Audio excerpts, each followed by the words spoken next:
ब्रह्मा गुरुर्विष्णु गुरुदेवो महेश्वर गुरु साक्षात् पराब्रह्मं तस्मै श्री गुरवे नमः।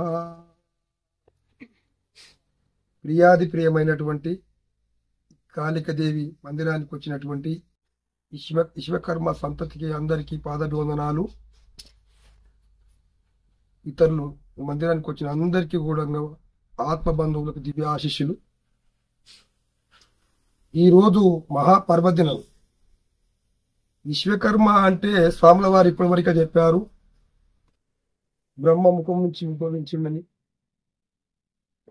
కాబట్టి బ్రాహ్మణులు విశ్వ బ్రాహ్మణులు ఉన్నారు. ఇక్కడ చిన్న కొద్దిగా చెప్తాను. బ్రాహ్మణులు గొప్పవారు అనుకుంటున్నాము, విశ్వ బ్రాహ్మణులు చిన్నవారు అనుకుంటున్నాము. కాదు, అంతా ఒకటే. వాళ్ళు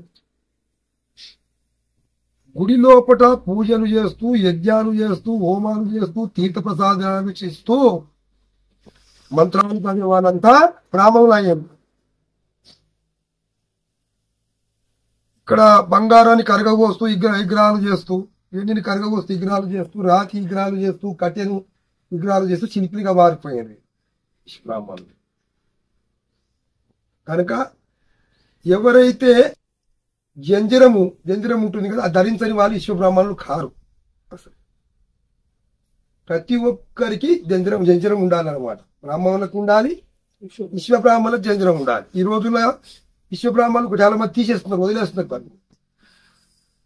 చాలా మంది దగ్గర చూస్తున్నాను, దగ్గరకు వచ్చే వాళ్ళ దగ్గర అది తీసేకు జంజరం ముఖ్యం అన్నమాట. బ్రాహ్మణులు ఎంతలో విశ్వబ్రాహ్మణులు కూడా అంతే అన్నమాట.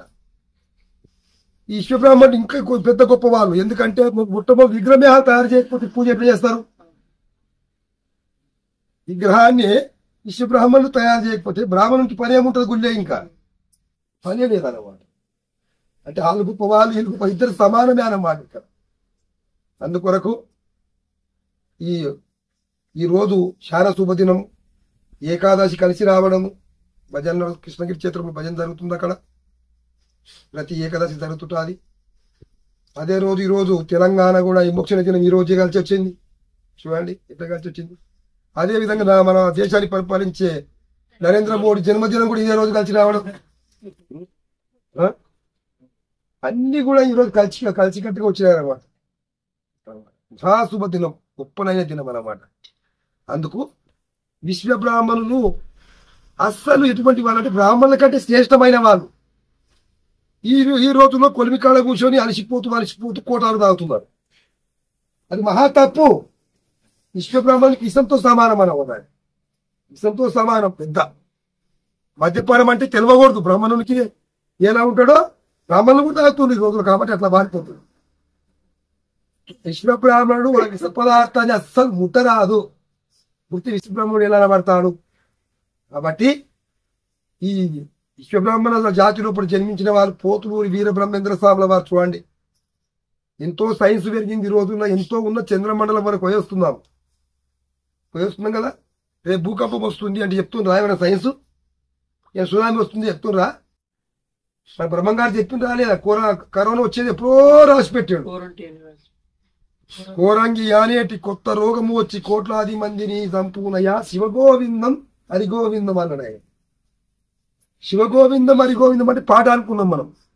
అది వచ్చినప్పుడు శివుడు గోవింద అయ్యాడు, హరి గోవింద అంట. లాక్డౌన్ వేసుకున్నాం గోవింద. చూడండి, అటువంటి మహాయిని వంశంలో పుట్టినమంటే ఎటువంటి శ్రేష్ఠులం మనము, ఎటువంటి గంగులం మనము.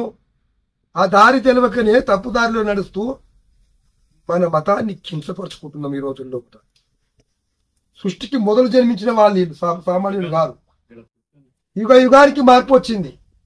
ద్వాపర యుగంలో కృష్ణునికి బంగారి పట్టణాన్ని కట్టించుండి విశ్వబ్రహ్మ. కృష్ణునికి బంగారి పట్టణాన్ని కట్టించేసాడు విశ్వబ్రహ్మ. విశ్వబ్రహ్మ అనుకుంటే సాధించండి ఏది లేదట, ఎటువంటిది లేదు, సర్వం చేయగలడు. కాబట్టి శివుడికి పార్వతికి కూడా ఆ రోజుల్లో ముఖాలు చూసుకునే వాళ్ళు కాదు. ఎవరి ముఖం వాళ్ళు కనబడుతుందా? కనబడేది కాదు. శివుడు అనుకునేవాడు అంటే ఎప్పుడు కూడా పార్వతి నాలేకర్ ఉన్న ఆయన కూడా నేను అట్లే ఉన్నా అనుకుంటున్నానంట. తెలియదు కదా ముఖం ఆమె ఆమెకు. ఈ విశ్వబ్రాహ్మణ అర్థాన్ని తయారు చేసిండు వెళ్ళి సులువు చేసి.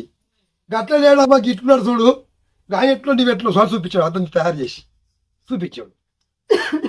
ఆ శివపార్వతులకే గొడవ పెట్టి రావాలి సామాన్యుని తయారు చేసి, సామాన్యుని గారన్నమాట. అంటే ఎంత గొప్పవాడు, చాలా గొప్పవాడు విశ్వబ్రాహ్మణుడు. అందుకు మీ అందరికీ సమయం లేదు కాబట్టి విశ్వబ్రాహ్మణులంతా కొలిసేది ఎక్కువ కాళికామాతను, చాలా ఎక్కువ కాళికామాతను. కాబట్టి కాళికామాతను ఇంతమంది ఉన్నారు చూడండి. సాయంత్రం కావాలంటే కొందరు విశ్వబ్రాహ్మణులకు రోజు 100 రూపాయలు ఖర్చు పెడతారు, దోస్తులకు వాళ్ళకు తాగడానికి తినడానికి. ఒక 10 రూపాయలు వేసుకుంటే 1000 మంది ఎన్ని రూపాయలు అయితే చూడండి, 10 రూపాయలు చాలు. 10,000 మంది శివబ్రాహ్మణులు వేసుకుంటే ఎన్ని అయిపోతాయి? ఈ మందిరము అద్దాల మీద మెరిసిపోతుంటారు. మన దారిలో ఉన్నది, ముంగర నది ఉన్నది, వాస్తుకు ప్రవహిస్తున్నది, సామాన్యం కాదు. అందుకొరకు విశ్వబ్రాహ్మణులకు అందరికీ, ఈ కులక్షర మండలం వారు అందరికీ తెలియజేస్తున్నాను. ముఖ్యంగా ఈ మందిరం మళ్ళీ వచ్చే జన్మదినం వరకు, జన్మదినం వరకు ఈ మందిరాన్ని అందరూ కలిసికట్టుకుండి పునరుద్ధరించుకున్నదాన్ని ఆశిస్తున్నాను అందరి గురించి.